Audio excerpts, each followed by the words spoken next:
Hi, folks. Today I thought we'd talk a little bit about shoes.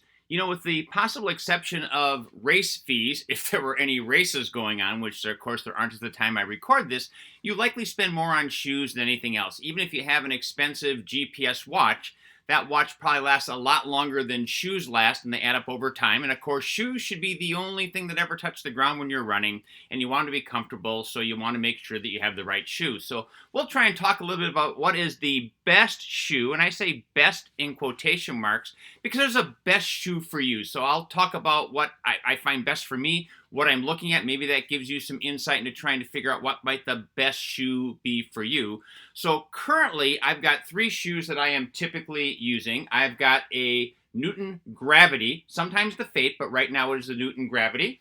I have the Saucony Kinvara. And these two shoes are my day in, day out training shoe, with the exception if I'm doing speed work or for races of about a half marathon and less. I tend to wear the Saucony A6, which is a much, much lighter shoe than even those. I'm not going to really get into the racing flats. I'm going to be talking more about trainers, but I think some of the same things still apply.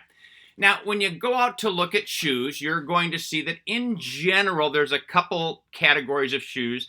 Neutral shoes, meaning they don't try and do anything with your foot. They leave your foot running the way that your foot tends to run.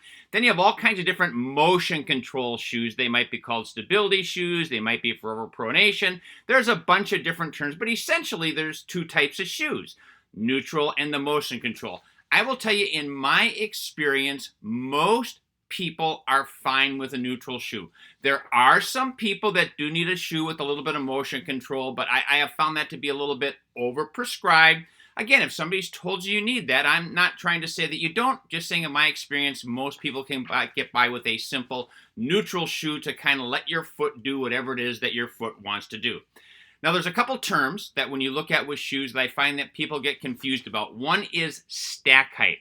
So what stack height is referring to essentially is how much padding or foam is in that shoe. So think about it like this. If you are barefoot and you are standing on the ground, your stack height is 0 because there's nothing between the ground and your foot. It's absolutely 0.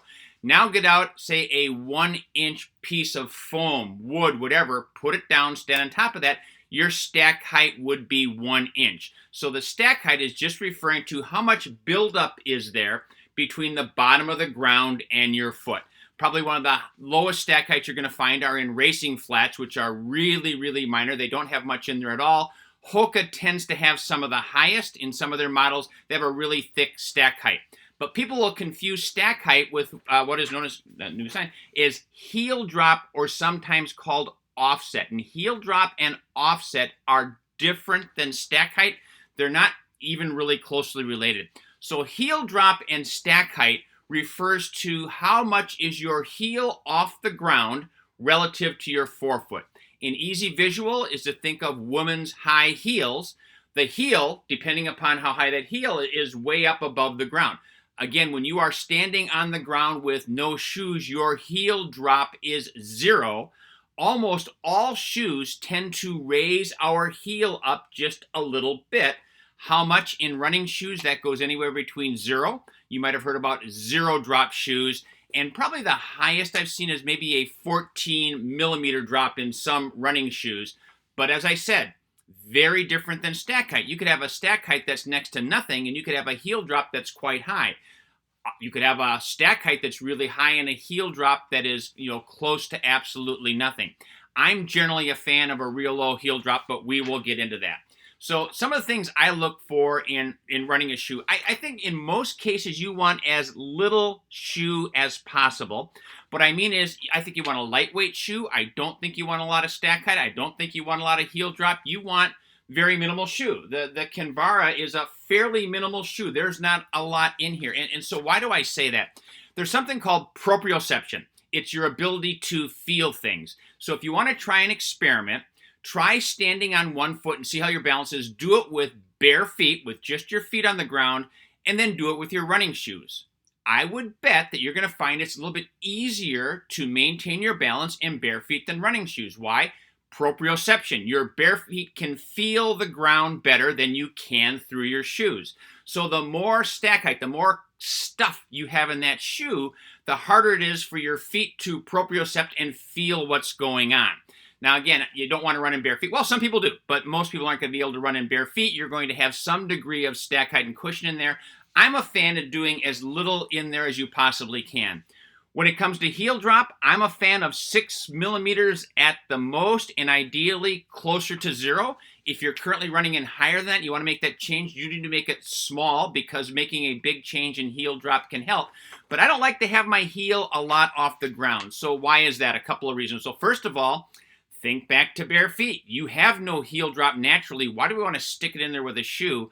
But secondly, there have been some studies that find that the more heel drop you have, the higher that difference in there, the more likely you are to strike too far out in front and strike with your heel. So think about it. If you've got a big block out there and your foot is out there, by the time it has a chance to come down underneath your body, you might already be hitting the ground. So a lower stack height tends to lead to a little bit better running form.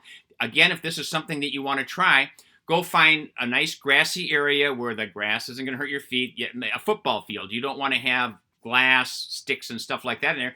And run barefoot. You will generally find that you run a little bit more efficiently barefoot, in part because you don't have that heel drop in there. And of course, proprioception, you can feel the ground a little bit. Now, a couple more tips on shoes. You notice I said I've got the Gravities and Convars. I am a fan that you want to have 2 or more different shoes in your rotation.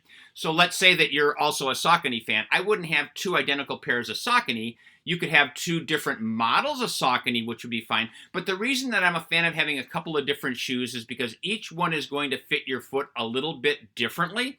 And I think that's good to provide your body a little bit of variation with your running rather than the exact same thing all the time. And people will say, well, I don't have enough money to have 2 pairs of shoes, and I'm not here to tell you what you should do with your money.